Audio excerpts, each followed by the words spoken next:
the river is red, got that hit on your head. Should've buried your dead, should've listened to me and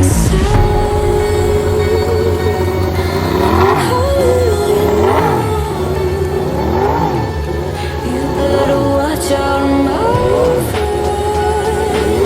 When it goes dark, you better lay low.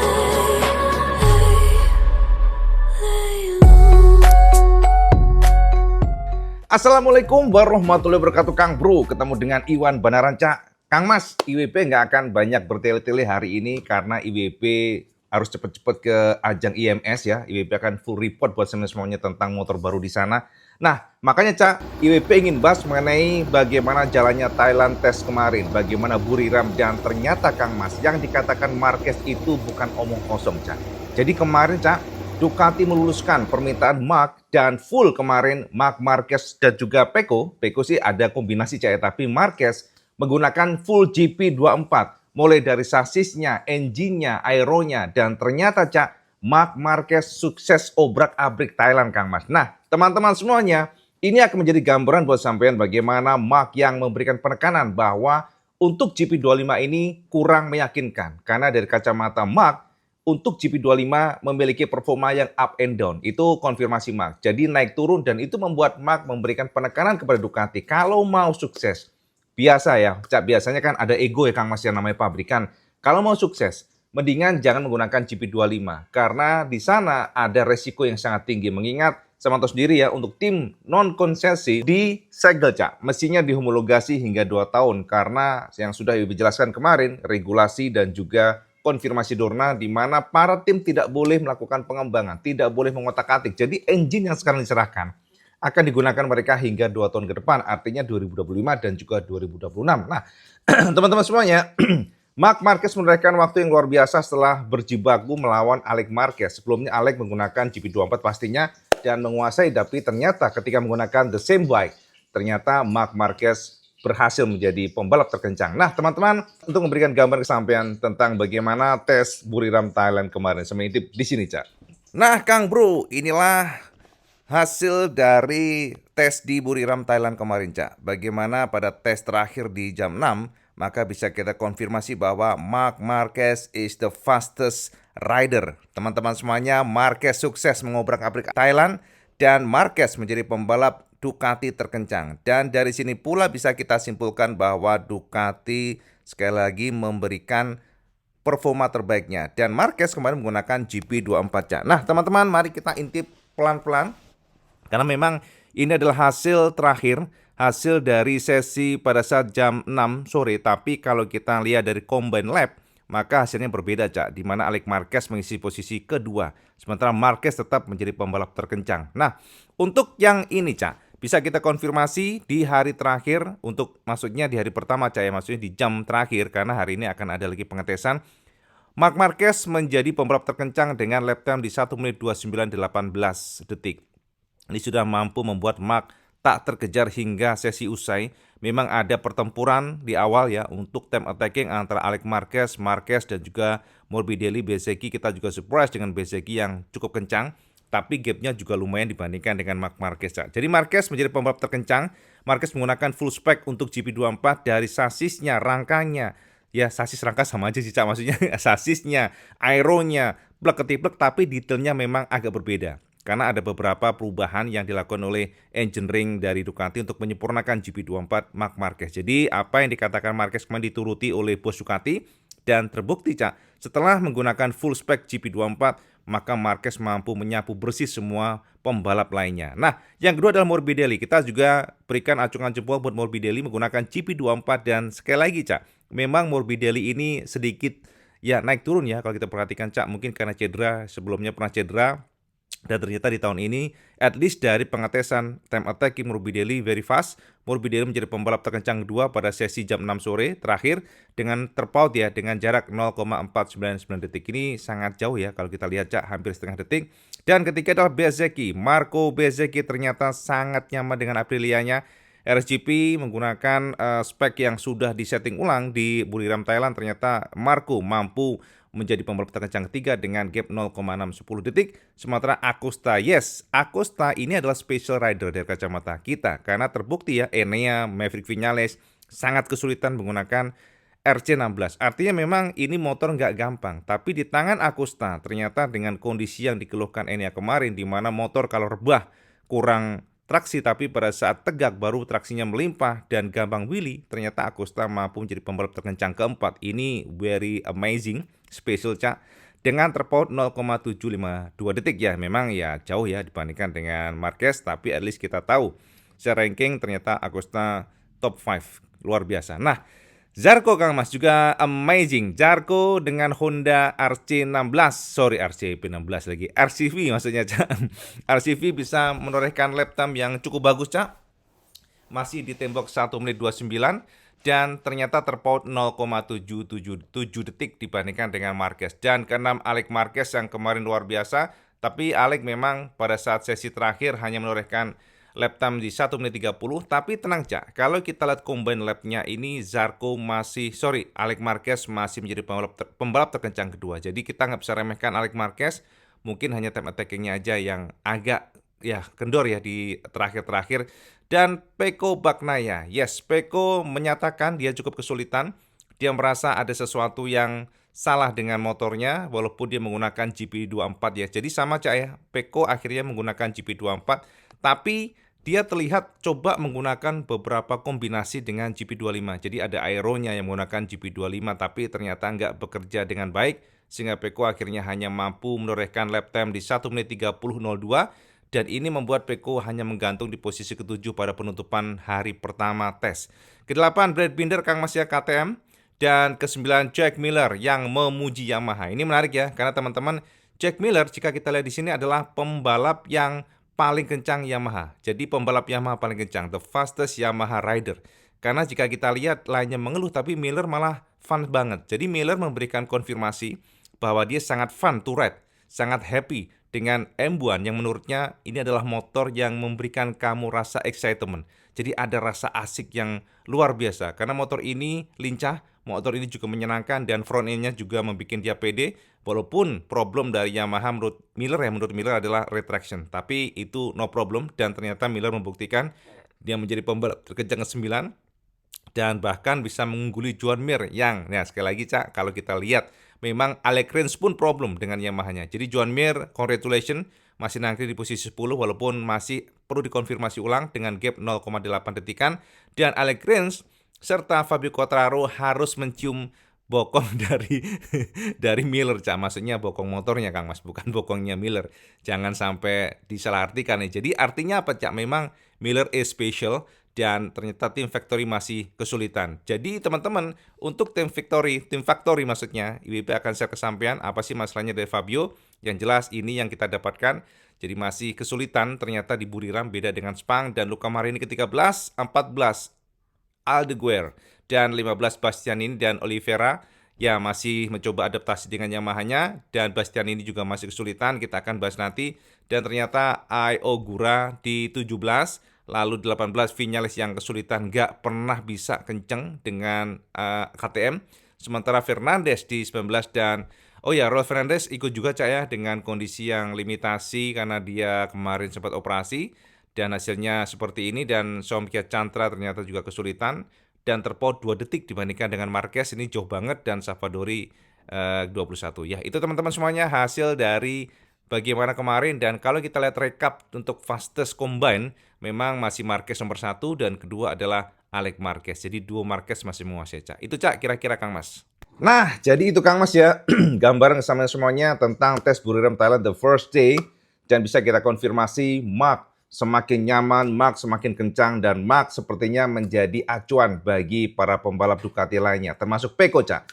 Jadi konfirmasi dari Pecco, dia cukup kaget ya, dia surprise dengan performa Mark karena Mark kemarin tidak mendapatkan any trouble. Jadi Pecco memberikan penekanan bahwa dia cukup heran dengan Mark yang tidak ada masalah karena kendati menggunakan GP24 juga sama-sama ya, Pecco ternyata sedikit mengalami masalah. Jadi informasi yang kita dapatkan, Pecco akan melihat data Marquez Jadi Kang Mas, Mark menekankan dan juga menggarisbawahi bahwa GP25 itu up and down. Jadi ada titik yang strong, tapi juga ada titik yang lemah. Nah, untuk berikan gambaran kesampaian, apa sih yang dirasakan Mark dan bagaimana yang dirasakan Mark ketika secara umum ya menggunakan GP24 dan kenapa dia sangat yakin? Sepertinya homologasi nanti Mark akan menggunakan GP24 itu sudah sangat yakin ya. Memang konfirmasi belum dilontarkan mereka akan mengkonfirmasi hari ini. Tapi dari pernyataan Marquez, berikut yang bisa kita tangkap dan inilah pernyataan Marc Marquez lengkapnya, di mana akhirnya kita bisa menyimpulkan bahwa Marc akan menggunakan GP24. Berikut kata Marquez yang kita terjemahkan dari MotoGP.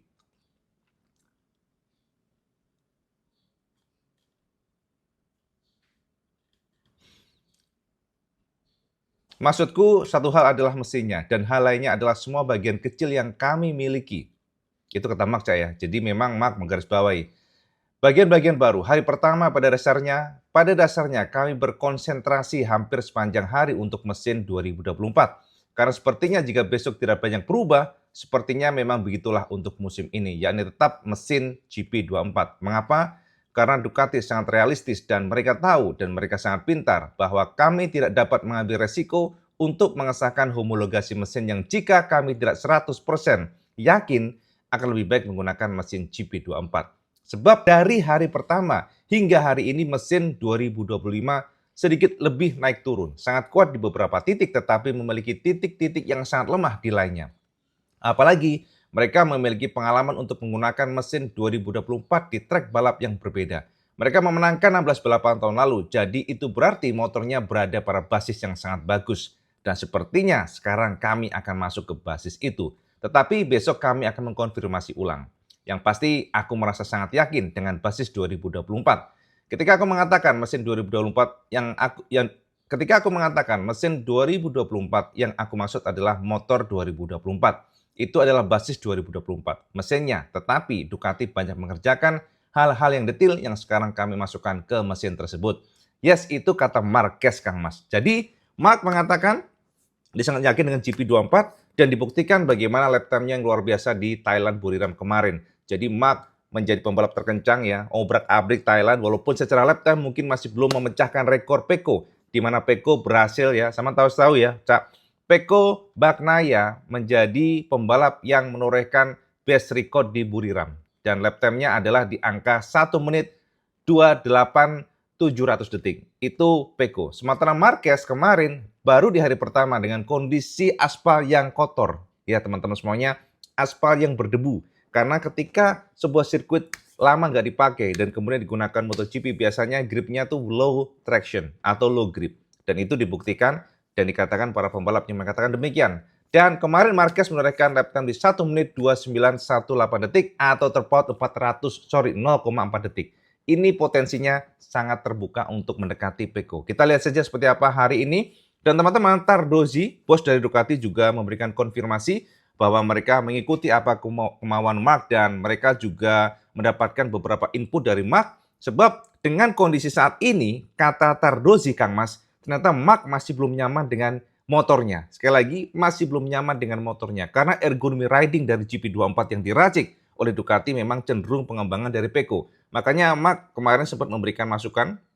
Mark meminta kepada Ducati untuk menyeting ulang ergonomi ridingnya, mulai dari tangkinya, posisi tangki, kemudian setangnya, dan juga posisi riding. Secara general, ergonomi riding aja. Jadi Mark masih belum nyaman dan ternyata itu sudah sangat kencang. Ya, teman-teman semuanya, itu dari Ducati dan Marquez. Nah, kemudian bagaimana dengan Pecco, Cak? Nah, Pecco, Kang Mas, IWB sudah mendapatkan konfirmasi yang mana Pecco juga memberikan pernyataannya yang sangat menarik untuk kita bahas, yakni Pecco mengatakan bahwa dia akan melihat data Mark karena dia heran Marquez tidak ada masalah dengan motor yang dijajal kemarin. Berikut kata Pecco yang kita terjemahkan dari MotoGP. Hari ini merupakan hari yang sulit. Kami harus bekerja keras untuk menyelesaikan beberapa masalah yang kami hadapi di beberapa area. Untungnya di sisi lain garasi Marquez, mereka membuat beberapa kemajuan. Kami akan mencoba menganalisis data mereka. Aku yakin semua hanya masalah waktu. Sejujurnya, ini adalah pilihan yang sangat sulit karena saat ini kami berdua condong ke arah yang sama, yang menggunakan mesin 2024. Bukan karena mesin 2025 tidak kompetitif, tetapi kami masih berjuang untuk menemukan keseimbangan pada pengereman. Ini akan beresiko ketika memulai musim dengan mesin yang tidak kami temukan solusinya untuk menyelesaikan masalah ini. Selain itu, kami beruntung bahwa hari ini Mark tidak mengalami masalah apapun karena aku merasakan motor kurang berfungsi sejak awal hari. Kami mengalami banyak masalah dan untungnya timku melakukan pekerjaan yang fantastis untuk membuatku berkembang. Itu kata Peko, Cak. Jadi, Peko memang hari kemarin ya, Cak ya, menyeting motornya, sorry bukan menyeting, maksudnya menggunakan GP24 tapi ada kombinasi aero GP25. Dan ternyata memang masih kurang klop. Dia merasakan stability motornya agak kurang pada saat pengereman, itu katanya. Dan itu akan coba di-solving hari ini ya teman-teman semuanya. Nah, jadi itu Cak update IWP tentang Ducati. Dan untuk Honda, kita juga berikan acungan jempol ya. Honda bisa memasukkan pembalapnya di top 10, itu bagus banget. Tapi Luca Marini mengatakan mereka akan mengkonfirmasi ulang sebab biasanya Honda itu memang kencang di awal, tapi ketika traksi sudah bertambah. Sekarang kan kemarin maksudnya low grip Cak ya. Biasanya setelah gripnya kuat, setelah aspal mulai mantap untuk traksinya, para tim lainnya berkembang tapi Honda stagnan. Nah, itu akan menjadi semacam apa namanya, wait and see hari ini. Jadi Luca Marini akan melihat seperti apa dan juga para pembalap Honda apakah memang bisa improve juga mereka akan dilihat hari ini. Sementara untuk Fabio Quartararo, Fabio Kang Mas, Fabio very fast di Sepang Malaysia tapi di Buriram suffering. Jadi Kang Mas Fabio sedikit komplain dengan Yamaha di Buriram kemarin karena ternyata pada saat menggunakan M1 di Buriram, Chang, ada stability problem pada saat mereka atau Fabio ngerem. Jadi pada saat braking keras ya, ada sesuatu yang kurang pada front end-nya. Jadi katanya informasi dari Fabio Quartararo, front end terasa sedikit nervous ya bahasanya. Jadi dia kurang pede untuk masuk ke tikungan dengan cepat dan itu membuat stability bagian belakangnya juga kurang. Jadi pada saat dia ngerem keras, maka akan ada terasa motornya itu membuat dia tuh kurang confidence. Itu katanya. Makanya dia berharap Yamaha bisa solving hari ini. Kalau stability secara general meningkat dibandingkan dengan M1 sebelumnya, tapi kalau dibandingkan dengan Sepang, gejala M1 ini agak aneh bagi Fabio Quartararo. Tapi itu kata Fabio, Cak. Karena ketika IWP melihat bagaimana pernyataan Jack Miller itu berbeda. Miller mengatakan bahwa M1 is very high potential bahasanya, Cak. Jadi has a high potential karena dia merasa motor ini sangat kuat pada front end-nya. Ini menarik ya, opposite nih ceritanya dari Fabio begini, dari Jack Miller begini. Tapi memang Jack Miller mengatakan bahwa M1 dijajah di Buriram Thailand memberikan feel very strong di bagian front end. Tapi memang untuk retraction itu masih kurang. Itu kata Jack Miller. Jadi ada perbedaan. Nah, sementara untuk Enea, Cak, update untuk KTM. Kemarin Enea seperti frustasi, tapi Enea masih berusaha keras sebab dia merasakan ada hal yang sangat aneh pada KTM RC16, di mana di Buriram kemarin ya, pada saat dia hard braking di bagian belakang maksudnya ya, pada saat menggunakan rem belakang itu ada vibrasi yang sangat keras di bagian belakang dan menjalar ke depan. Itu kata Enea. Makanya dia berharap ada solving problem juga hari ini. Dia akan mencoba untuk mencari settingan tepat dan dia akan lihat seperti apa hari ini ya. Oke Kang Mas ya. Jadi itu Cak update IWP. Minta maaf kalau mungkin nggak banyak slide gambar karena kita buru-buru akan berangkat. Jadi semoga mencerahkan semuanya yang mungkin menunggu tentang tes kemarin dan ternyata fix Cak. Marc Marquez dengan kondisi yang masih sangat baru, dengan kondisi yang kurang nyaman dengan ergonomi ridingnya, very fast. Kita lihat seperti apa. Dan Peko jangan pernah diremehkan. Peko is Peko. Peko itu tenang tapi tiba-tiba kencang ya. Itu Cak update IWP tentang tes Buriram Chang. Dan seperti biasa kalau kalian suka video like, share dan subscribe Joleli Kang Mas. Sampai sholat 5 waktu. Jangan pernah tinggalkan. Assalamualaikum warahmatullahi wabarakatuh. Salam segandas.